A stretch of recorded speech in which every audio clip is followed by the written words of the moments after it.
Esse projeto científico é resultado final de um trimestre de trabalho em grupo dos alunos ingressantes da Universidade Federal do ABC, referente à disciplina Base Experimental das Ciências Naturais. Os branqueadores ópticos começaram a ser estudados na primeira metade do século XX e foram desenvolvidos para o branqueamento de tecidos e de papel. Eles absorvem fortemente na região ultravioleta e emitem radiação visível na região do azul-violeta, fazendo uma sobreposição com a luz amarelada refletida pelo tecido, provocando assim uma sensação de brancura. E em tecidos brancos, o amarelamento é um processo natural que ocorre junto com o envelhecimento das fibras. E isso modula a preferência dos consumidores, tendo em vista que a aparência é um fator determinante na hora do consumo. Atualmente, existem diversas empresas que prometem que seus produtos são capazes de tornar as fibras ainda mais brancas, disfarçando o amarelamento ao longo do tempo. O problema é que quaisquer diferenças na brancura dos tecidos após a lavagem dependem de uma análise subjetiva, uma vez que o método mais comum é a percepção visual de cada pessoa. Então, o objetivo foi tentar estabelecer uma metodologia de análise da brancura de tecidos de algodão após a lavagem com diferentes tipos de produtos, utilizando um método quantitativo de análise. Para isso, utilizamos um tecido e uma malha de algodão, nomeados como tecido 1 e tecido 2, respectivamente.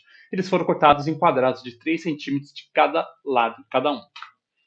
Foram então divididos em 5 grupos experimentais: grupo controle, imersão em água destilada, um grupo imerso com sabão em pó da marca Omo, na concentração de 0,05 gramas para 30 ml de água destilada, uma receita caseira de Vanish retirada da internet, um sabão de coco em barra da marca Urca, no qual foi realizado um esfregaço da barra por toda a extensão do tecido, e uma solução de água sanitária a 2,5%. As concentrações foram calculadas tendo em vista a maior aproximação possível da rotina doméstica, ou seja, considerado uma máquina de lavar roupas com capacidade de até 10 kg, cujo volume mínimo médio de água por ciclo é de 82 litros, e a medida padrão foi o de um copo americano. Aqui nós temos um desenho esquemático de como foi separado os tecidos. Foram separados cada um, né, em 5 grupos experimentais, o tempo de imersão de 1 hora, simulando uma lavagem média de roupa. O enxágue se deu por 10 segundos com água destilada através de uma piceta e a secagem completa em temperatura ambiente.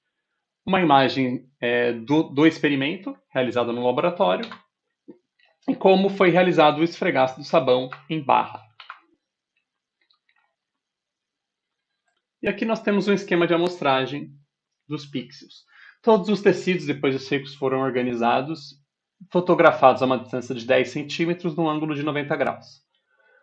Foi utilizado um aparelho celular iPhone 11, no modo padrão, no formato de imagem JPEG, e essas imagens posteriormente foram analisadas com o software ImageJ.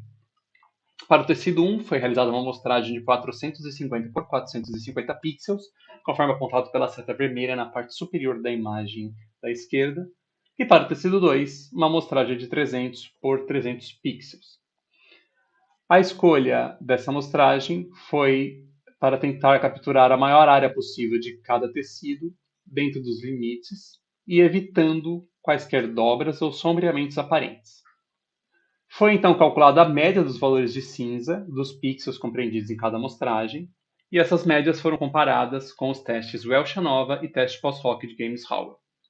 Os resultados demonstraram diferenças estatisticamente significativas entre todos os grupos experimentais. As dominâncias dos grupos controle foram maiores do que para os grupos experimentais. Estes não apresentaram aumento em seus valores de cinza. Para o tecido 1, o menos efetivo foi a água sanitária e o mais efetivo sabão em pó e sabão em barra. E para o tecido 2, o menos efetivo sabão em barra e o mais efetivo Vanish caseiro. Os gráficos de distribuição das médias de cada grupo experimental. Como escala, foi utilizada de 0 a 255, sendo 0 o preto absoluto, 255 o branco absoluto. Algumas limitações constatadas durante o experimento e as conclusões de que, dentro das limitações da metodologia utilizada, os produtos químicos escolhidos não foram capazes de melhorar os valores de cinza e, consequentemente, a percepção de brancura. Agradecemos à professora doutora Juliane Vasconcelos Joviano dos Santos e ao técnico de laboratório Vinícius Godoy Fernandes, cujos trabalhos foram fundamentais para o desenvolvimento desse projeto. As referências utilizadas, muito obrigado.